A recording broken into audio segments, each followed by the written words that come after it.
Well, the SEC recently decided they're sticking with an 8-game conference schedule instead of 9 like the rest of the industrialized world. So should the Pac-12 give it a look? We'll present both sides of that argument today. You are Locked On Pac-12, your daily podcast on the Pac-12 Conference. It's the Locked On Podcast Network, your team every day.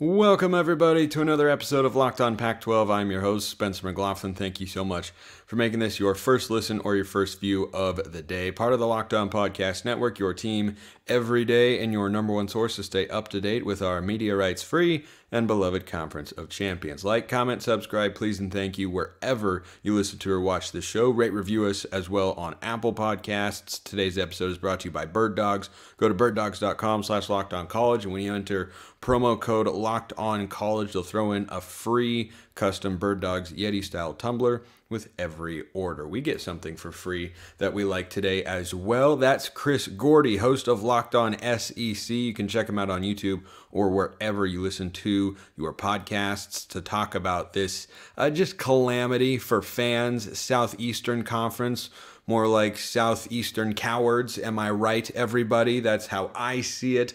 That's how I think most of America sees it, but the SEC has done this anyway to stick with the 8-game conference schedule going forward. You may be able to tell I am not a fan, but Chris, when you heard the announcement for the SEC doing this, your reaction was what? Wasn't the biggest fan of it. The talk for months has been, all right, 2025, Texas and Oklahoma are coming over, and when that happens, we're probably going to go to 9 games. Then, the rumor was, okay, we think we're going to get a buyout here.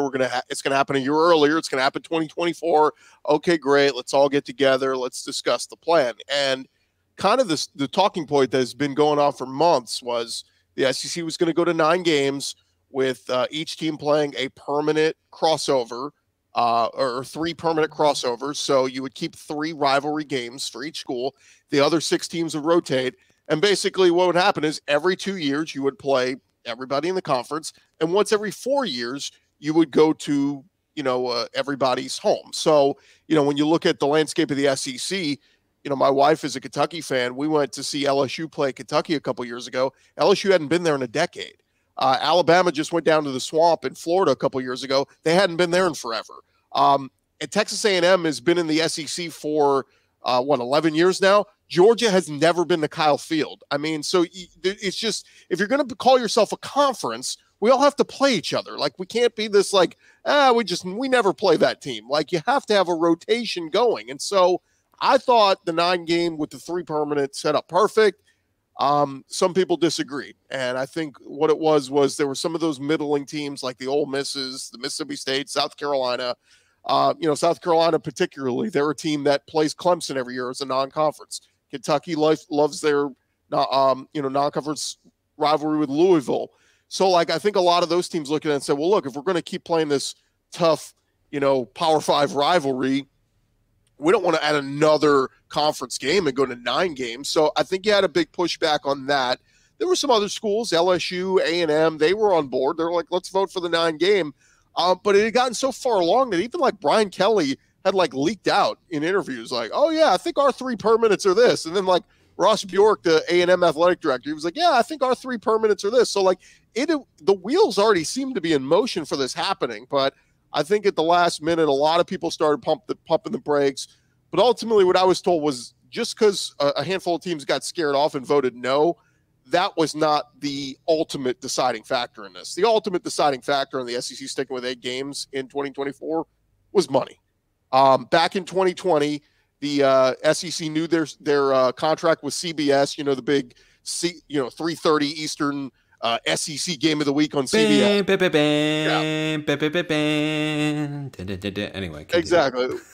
Welcome in. I'm Brent Nussberger. Here, whatever. It's all Vern the whole crew Lundquist, hand off to Brad Nessler. Brad Nessler, yeah. Sorry, and then and Gary Danielson. But everybody hates them, by the way, in the SEC. Like, everybody thinks they're homers. Which, by the way, I don't understand. You went from Vern Lundquist, literally one of the best to ever do it, to Brad Nessler, absolute rock star. I think Danielson is great. I look forward to that game as a Pac-12 guy, literally every single week. I love hearing the music. I'm not going to be used to hearing that for a different conference going forward. I'm never going to get used to that. I've never understood the Gary Danielson hate, and I never will. Anyway, continue. Well, get ready to watch Northwestern versus Maryland as the CBS game of the week. We'll all enjoy that one. But, the timeline here is go back to early 2020. They were like, all right, this deal with CBS is up. They shopped it around. Disney stepped in and said, we want it. We will make the SEC game of the week. We won't do 2:30, 3:30. We'll go night game on ABC. We will make the SEC game of the week the night primetime game on ABC. If not, we'll put it on ESPN or ESPN2 and, of course, the SEC network. But we want all the rights to every SEC game. The SEC says, okay, cool, let's do it. Greg Sankey's been a tremendous commissioner and has had a lot of great moments as a commissioner of the SEC. This deal, I think, was one of his lower points. They did not put any clause in here. And all the discussion of, hey, conference expansion. Hey, we might add more teams. Hey, we might go from 8 to 9 game schedule, conference schedule at some point. They didn't do that. I thought they should have at least put a clause in there. So a couple months ago, they go to Disney and ESPN and say, hey, look, we're thinking of going from 8 games to 9 games. I know we have that $3 billion contract where you guys pay us $300 million annually for the next decade. Any chance we could up that a little bit? Because, we're going from 8 to 9. We're giving you guys a whole nother week of SEC games. We should get a little bit more money. And Disney was like, no, we're like firing people right now. Like, we're a little cash strapped ourselves. We're not going to pay for a whole nother week. And so ultimately what was relayed to me was that is why the SEC said, you know what? We'll stick with 8 games in 2024. We'll circle back with you, Disney, when you have more money. And maybe 2025 is when we expand. So, look, I'm not avoiding the subject. Were there some teams that were afraid to expand? Yes, absolutely. And those cowards should be criticized. But on the flip side, ultimately, this was a business decision saying, if we're going to go from 8 to 9, we deserve more money. And Disney and ESPN, a little cash strap, whatever. Cash strapped, I think, is the phraseology that you're looking for there. So I understand it from that standpoint. And this is why I've long argued here on the show and will continue to be a fan of having a centralized governing body in college football, because the individual conferences and individual schools basically determining so much of the sport creates this weird, mishmash of rules, games, schedules, priorities, to where there isn't a significant punishment for Ohio State canceling a home and home with Washington. Well, that was going to be Washington's biggest non-conference opponent next year in 2024 and in 2025. But Ohio State has got Texas on the docket as well, so they can do that. But that puts Washington at a deficit, right? And then Washington doesn't get that game, which is a marquee matchup, right? When Oregon beat Ohio State in 2021, it was huge. It was a huge, huge victory for the Ducks and for the Pac-12 writ large. And Michigan canceled a home and home with UCLA. Those would have been great games. So it does a disservice to college football fans, which is my biggest objection. And it does a disservice, I think, to other conferences as well. Because an interesting note here, Chris, is that a 9-game playing conference for college football has never won a national championship. Now, I think there's some coincidence that goes along with that. Absolutely. But there's just so much to unpack with this sort of stuff, and whether or not there's, a real benefit to it for your conference, and whether or not it plays into how successful your conference can be come postseason time. But we can all be successful this summer if we go check out Bird Dogs, because they make you look good. They feel good. They've got this great stretchability component. They've got tremendous versatility. You can wear them on a date. You can wear them at a barbecue. You can wear them swimming. You can wear them at the golf course, on a hike, on a walk, on a jog, riding bikes. Whatever you are doing this summer, whatever floats your boat, Bird Dog shorts are the way to do it. Their stretch khaki shorts are designed to fit slimmer through the thigh and leg, giving you a truly sculpted look. And Bird Dog shorts do the exact same thing as Lululemon, but fit way better. They fit better than regular shorts as well because they're made of they're not made of a stiff, restricting cotton. They've got this wonderful breathability to them as well. So go to birddogs.com/lockedoncollege, enter promo code LockedOnCollege for a free Yeti style tumbler with your order. That's birddogs.com/lockedoncollege for a free Yeti style tumbler. You won't want to take off your Bird Dogs shorts this summer. We promise you. So go get your next pair today. Chris, I know you're relatively new here. That's what we are calling the second segment sip to prevent mouth dryness and sore throatedness. We don't want to have all that sort of stuff. Got to give the best audio possible to the listeners and viewers who take time to patronize this show, and I appreciate all of you for doing just that. So talk about that component that I hinted at on the previous side of the brief break there, Chris. Is the 8-game schedule radically altering, in your view, a conference's ability to put a team into the 4-team playoff as we've had it? Like, if it had been a 9-game, do you think it would have shifted in a significant way the ACC's ability to put Clemson in, or Florida State when they were undefeated, or the SEC's ability to put in a variety of teams over the years? I don't think so. I think we get hung up on the number 8 versus 9, and I've seen even some Big Ten people getting up in arms saying, "Oh, our schools play X amount of Power 5 schools, and the SEC they play some FCS teams and all this." And I'm going, yeah, but who are those teams? The SEC overall has done a really good job for most of the teams of going and scheduled tough non-conference opponents. I already talked about, some of the permanent rivalries that are in there. South Carolina plays Clemson every year. Ask them how they've enjoyed that the last decade. I mean, it's like a lot of losses. Florida plays Florida State every year. And Florida's kind of held the edge in that rivalry in recent years, but Florida State's starting to get good again. And that's one that kind of like they're looking at going, this kind of sucks playing them every year. Kentucky plays Louisville every year, and Kentucky's had the edge recently, but that's one, the Lamar Jackson years, Teddy Bridgewater. I mean, it's been a tough one for Kentucky. So, like, those are ones that are already built in. Georgia plays Georgia Tech. That one, we'll see if Georgia Tech ever turns it around. But obviously, on paper, it looks like an easy one. But the SEC's done a phenomenal job of scheduling some tough, supreme, right out of the gates, tough non-conference games. Look at Georgia. They opened last year with Oregon and Bo Nix week 1. That was a huge feather in their cap. 2 years ago, they played a home-and-home with Clemson to start the season. That was big. LSU is and Alabama, they've become synonymous with scheduling big, tough games out of the gates. And I even look as far to next year, Spencer. I look at 2024. This is just some of the non-conference games that the SEC has scheduled right now. Alabama goes to Wisconsin. LSU opens with USC in Las Vegas and plays a home game against UCLA. They get 2 Pac-12 teams that are soon to be Big Ten teams. I was going to say by next year they're going to be big. That's Big Ten. Los Angeles is Big Ten country, Chris. Right. Yet LSU voted yes to a 9-game conference. Brian Kelly's clinically insane if he wants to play USC, UCLA, and 9 SEC games in that schedule. Other ones that are happening next year. Texas A&M is playing Notre Dame. Vanderbilt's playing Virginia Tech. Tennessee's playing NC State. I mean, I could go on and on and on. Every SEC team has a pretty big, tough game as a non-conference opponent that they've scheduled. And some play too, like Florida's playing Miami and Florida State next year, in addition to their SEC slate. So I caution people if they look at, let's say like Georgia or let's just say Alabama, and they go, oh, Alabama, yeah, they played Texas last year, but they played Mercer. Okay, you want to take Mercer off and put Vandy on and make it, oh, they played a 9th conference game? Like, to me, there's not a huge difference in that. It's not a potential pitfall for Alabama. So to me, it's always, who are we talking about? I look at Michigan, which, by the way, they play. Texas has to go to Michigan next year. Texas, first year in the SEC. You think they wanted 9 conference games? They're like, we're going to go play Michigan up in the big house.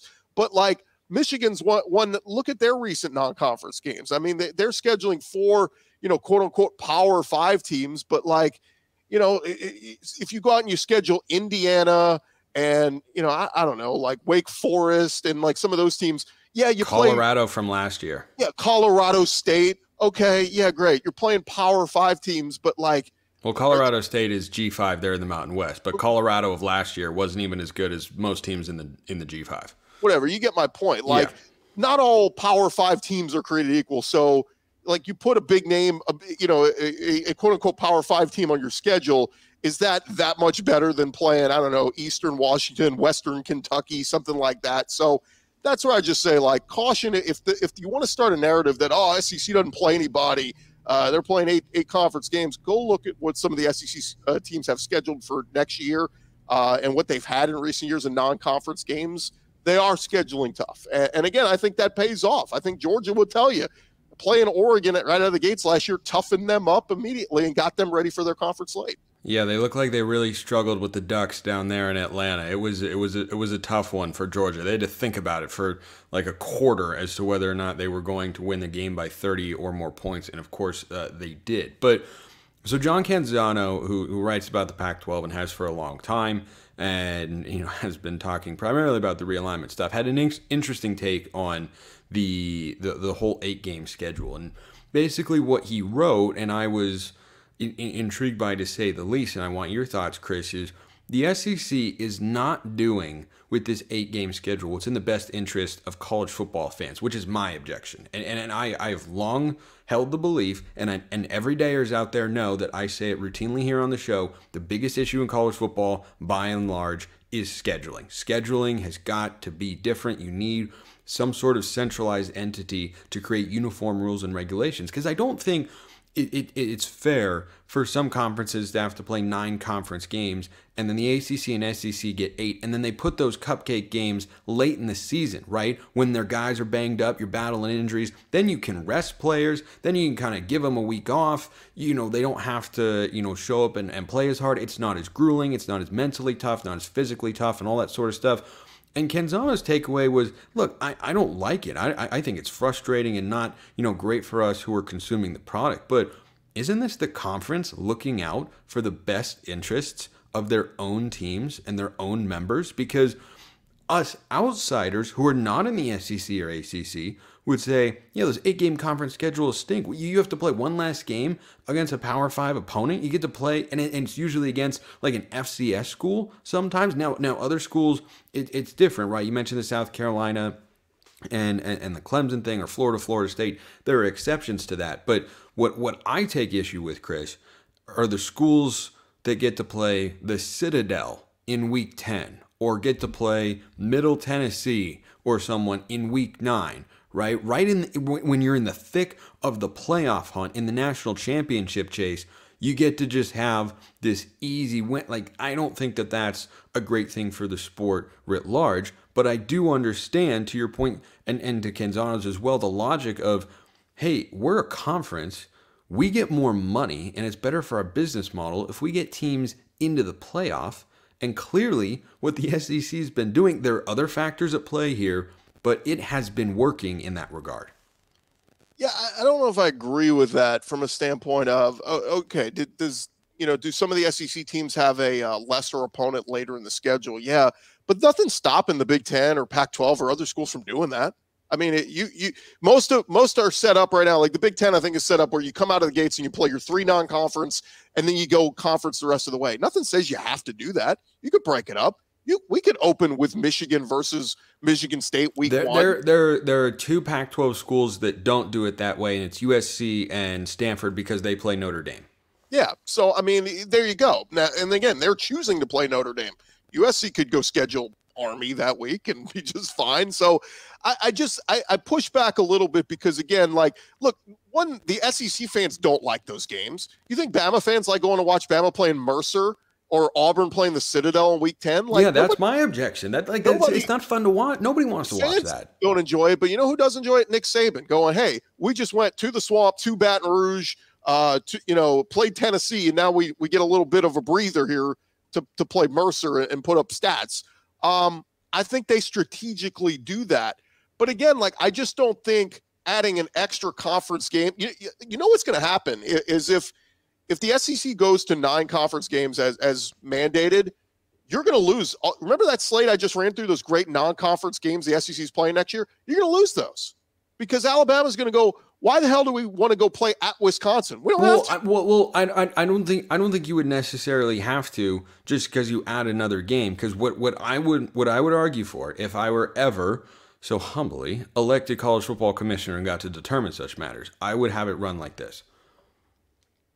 Every conference plays 9 conference games, and then for every Power 5 school, your non-conference has to include at least one Power 5 opponent, and then the other game should be a G5 opponent to give them an opportunity to compete with those schools. And then you get one FCS, because I am never going to advocate getting rid of bye games because those are essential for those schools. And I do think it's reasonable as well to have kind of a tune-up game, a freebie, something like that. Like, I think all of that is good and fine, but that's how I would like to see it structured. And if you have these protected non-conference matchups like Clemson, South Carolina, and Florida State, that could serve as your Power 5 non-conference each year. Or if you wanted to do that and have another team, that could be left up to the school, and you could have 2 Power 5 non-conference opponents like Utah has this year with Florida and Baylor.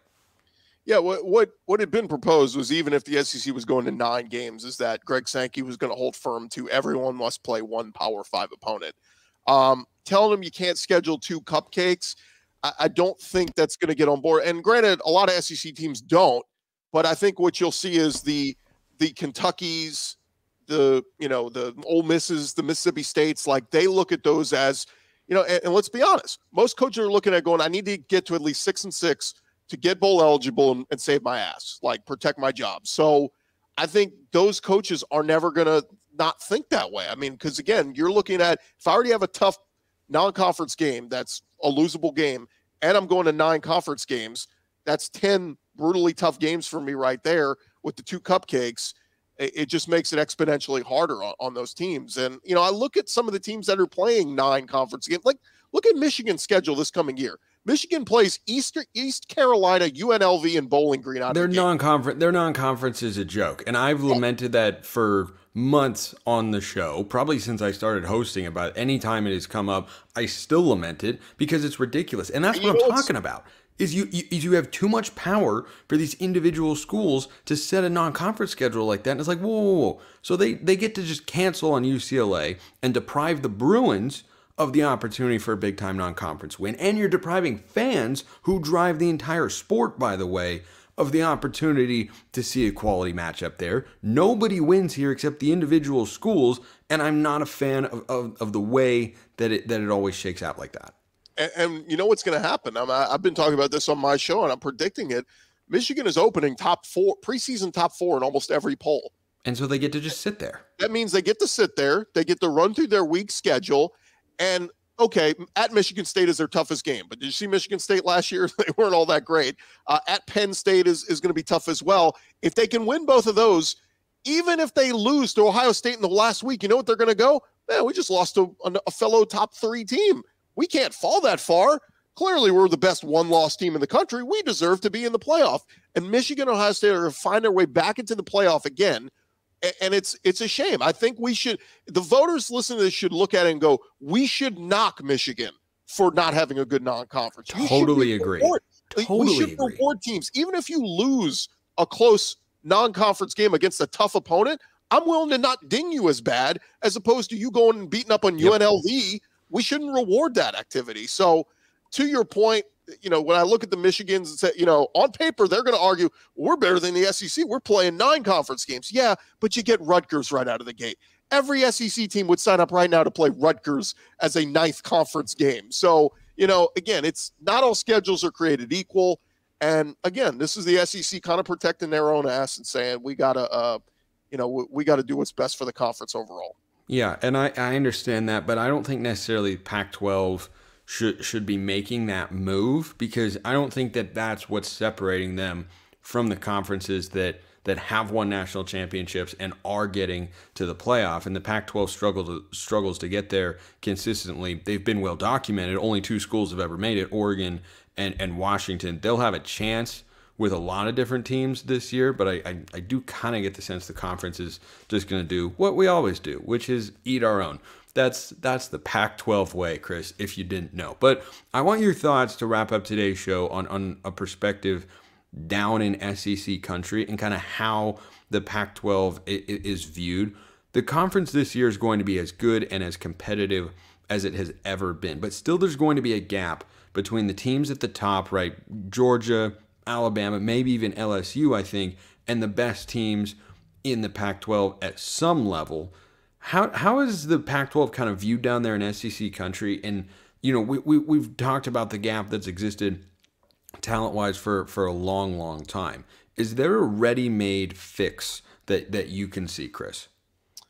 Look, the Pac-12 is going to have a lot of ranked teams coming out of the gates this year, and rightfully so. I think a lot of people look at what Lincoln Riley's been able to do at USC in such short order, and Caleb Williams is back. So obviously they, a lot of people expecting them to at least compete for the Pac-12 title, if not win it. Washington bringing back Michael Penix is, obviously the big reason why people are high on them. Bo Nix back in Oregon. I think it's all the quarterbacks that you look around, and even Utah.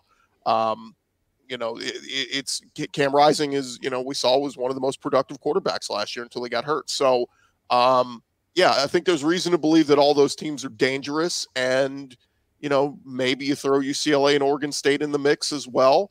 Down at the bottom, you got some other teams retooling. I do think, the Deion thing changes Colorado a little bit just with the transfer portal talent he won there. I'm not saying they're going to win 8-9 games, but I think they could be a thorn in somebody's side and upset somebody they're not supposed to beat. Arizona and Arizona State, I know they're kind of retooling and getting back on track, but I think it's a pretty good conference. And I think because of all those quarterbacks this year, they should garner some respect in the national landscape. Now, after this year, you lose all those guys: Bo Nix, Caleb Williams, Penix, Rising. They'll all be gone. Yeah, so it'll maybe the Pac-12 takes a step back overall, and of course you'll lose USC and UCLA. But I think it sets up. There are some dangerous teams out that way, and like you said, is the factor of they're going to start canceling each other out. USC. I mean, everybody and their brother was on them to win the Pac-12 title game, and lo and behold, we know how that one played out. So, can Lincoln Riley avoid those pitfalls and run the table and be the Pac-12's hope to get to the playoff and make a run? We'll see. But also, we've seen what happens when Lincoln Riley gets to the playoff. It doesn't go very well. So not historically, not yet. But he hasn't had Caleb Williams. He did have Kyler Murray and Baker Mayfield, and especially Kyler. Those are Jalen Hurts too. Yeah, Jalen Hurts. Those guys have turned out to be pretty darn good. But I think from a quarterback standpoint, the Pac-12 is the best league in the country, Chris. But I don't think it's the overall best in the country. When you're talking about, having superior quarterback talent in the conference, top to bottom, do you think the portal is a way, you kind of hinted at it with Deion, for the Pac-12 to work to close that talent gap that is, long been perceived and I think has often existed between the SEC and the Pac? I think where the biggest difference I've seen in the Pac-12 to the SEC is, and this has been this way for several years now, is the trench play.